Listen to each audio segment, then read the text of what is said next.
just to go to common theme that started the Civil War connection. This show, the themes you're dealing with this season, and with Civil War coming in, the show is every year tied into somehow. So I'm not asking for spoilers per se, but thematically in the approach of the show as Civil War is coming in. Could you? I mean, Jeff just gave us some. I mean, I think hopefully you're already feeling it. Yeah, I feel like I've been saying this all morning. We've been kind of dealing with the themes of Civil War throughout our season for a while now, in some ways. Right, and I would say even last year with when Daisy was the first to change, there was a big split between how people thought about a person with powers and people not having powers. And then as that's grown, we've complicated with there are people who have powers who are also like, I'm not sure I want to have powers or not, versus people like, this is my God-given right. Of course I have it, and so we plan that internally. But then bringing in Talbot, bringing the ATCU as we've been in this season, hopefully you are feeling that split kind of growing as we go forward. Basically, we've been having the Civil War for a while now. Copying us. So they're late to the game. Yes, they are late. We just can't destroy buildings and punch people through as often as they do. Exactly. But yeah, hopefully it all feels we're having the same kind of conversations, because thematically it's a real relevant thing to talk about in general. Whether it's, I'm not saying there's metaphors at stake, but there might be metaphors at stake. Chloe, now that you're kind of in charge of the Secret Warriors or the Inhumans part of the SHIELD team, how do you think that authority will conflict with your relationship with Lincoln? Pardon me. Excuse us. I really don't think it. I don't think it's been an issue. Specifically the authority. I think Lincoln's enough of a feminist to not get in the way of that. I think they balance each other out really well. I really like them as a couple, but I don't think my authority specifically has been an issue that has caused tension. There's been other things that have caused tension, and there will be some serious things that cause tension in the future. But it's none of it is me being in charge. Yeah, you being in charge doesn't really affect it, but working together, there's obviously complications and so on, just on that level, obviously. But yeah, not so much on you being the boss. Yeah, he probably likes it. Next question.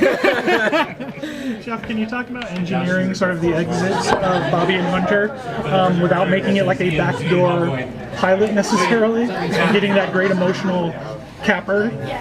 Well, I think actually their exit has a lot to do with actually the rise of powered people.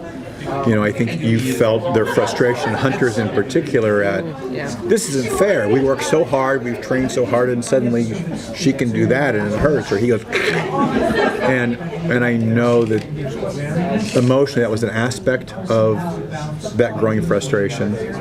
And so you felt the doubt, I would hope, over a handful of episodes. So when last week's episode aired, it brought all that stuff to sort of completion with, maybe this is the universe telling us to step back from that. So without making it a giant thing, we did try and lay in those little breadcrumbs to lead to it. Have there been any moments in real life when you thought your character's superpowers would be like really helpful right now? All the time. Yeah. I'm not gonna lie. There was a time I was in traffic. And you went into fantasy land? No, I'm not even kidding. There was someone in traffic and they were being such a dick, and I was like, I just sat there and I was like, just to like maybe see if something would happen. And then I put my hand on like, wow, you're spending way too much time at work. Like, that is really embarrassing. I wish a fan had walked past at that time and just seen you go. They would have shit their pants. They saw me in a car just like, But to that, I want to just mention, one of the things that I really love is when they do this on camera and wind blows and things happen, it feels really natural. But what you don't see off camera is like... No, that didn't work. Well, the problem is always the Totally. fan is actually the hardest because we have a fan guy. Because whenever I use my powers, I have to have a fan. You have a fan, I have a special light. Yeah. So it's always a timing thing. You have a light guy, and I have a fan Interactive guy. light, interactive wind. And so we have to really like work together with our light fan people. They're like, so what are you going to do specifically? So it's like, okay, I'll say this line, and then it'll probably be an assessment beat, and then it'll be like, I'll take him out. And then this, and so they always, sometimes it'll be like, I'll take him. And then the fan comes in, it's like, I'll take him. Then I'm like, no, my hand's not up yet. And I go, okay, I'll take them out. And then it comes, I'm like, no, my hand didn't go up yet. So it becomes so technical, it's a joke. And it, we get used to it, but It's fun because in the same way that you do a line reading, right? They have to determine. We write the line, and they're going to say, "Okay, this is it." Or, "Okay, this is it." Or, "Okay, this is it." Yeah. They're line readings. They're line readings with your. Yeah. There's emotion. There's certain things you Yeah. have to portray, whether it's you're upset that you're doing this to someone, or you're really feeling empowered by doing it. And so there's all of these specific, and then we can't make it too forcey, And sometimes, like, I love Star Wars, so I'm like, they're like, Chloe, you're not. Which is weird Kylo because when she's doing it, Ren. there'll be like a grip my camera kind of going.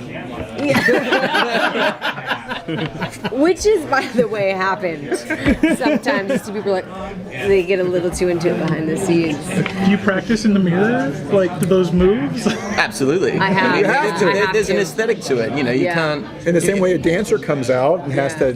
It can't just feel right. It's got to Yeah. look cool because if Yeah. it doesn't look cool, We have our VFX guy, Mark Holpack. He is like the superhero movement connoisseur of sorts. In his opinion. Really, but he really, when No, he's he's not great, he's there, great. I actually kind of Yeah. get stressed. I'm like, there's Holpack. I need a little. It's help. good to 'Cause he- bounce ideas off it, but not necessarily go with what he suggests all the time. Yeah, he's an incredible VFX, but he's also a hidden superhero because he'll be like, Chloe. He goes more into He's like a less big of his nerd. It's job. fantastic. No, and he'll go down. He'll go down to that Trinity stance. Oh, yeah. And he'll be like, okay, so you know what would be really cool? He always has an iPad, and he's like, holds it, and he's like, you know what would be really cool? Is if we're going like this, and then maybe a head tilt, and then a slow up. And I'm like, pretty sure it's like not his, You but know it that always he's been works. practicing in the mirror at home to give it to you. But he's wonderful. He's Yeah. so incredible, and he does such a good job on the show. No, but it is fun to watch. And just going back to some, the fights they do. One of the things that I love about our show is our actors really enjoy doing as much of that as is safe. Yeah. And as we're figuring out the powers, like there's something coming up that Lincoln gets to do a fight in a way with powers that in a way we haven't seen before. That the way daisies have grown over time. I think Luke yeah. gets to do a pretty cool.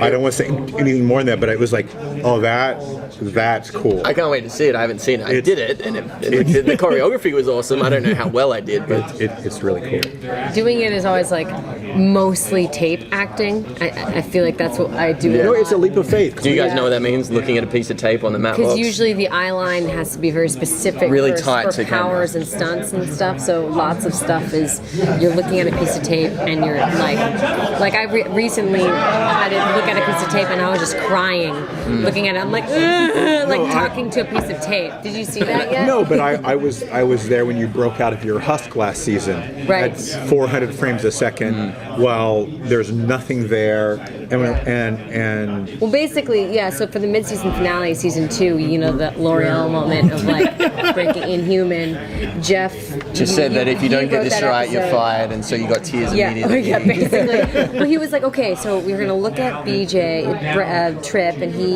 just died, and then we have to look at Raina because she's now a porcupine Inhuman, and then back at BJ, and then you realize you're in a husk, and then you break out of it, and then obviously you're emotional Because we've all been there before. Yeah, and then they're like, but you only have 15 seconds. This is what he's telling me. He trying goes, to you break- only have 15 seconds to do it. I mean, what did I look like when you said that? well, Did I think that's actually the thing that took you to tears. that is straight up the reason I started crying stress of in that. that scene. I have tears because I got so frustrated with how technical it was, and it worked, but it Looked was great. all looking at a piece of tape. No, but so much of what they do is really that, and they're also trusting us that when we say, it'll look cool. But it ends up looking cool. When actually they're just kind of going, Well, you guys do such a good job. I mean, it really is. It's a trust thing. It is a You trust feel- thing. You have the more stupid it feels, the better there's it also, usually looks. we have a saying, we say in Colpack we trust, because Yeah. at a certain point, you cut it together as best you could, and the VFX is going to be cool or not. And Yeah. so hopefully it is.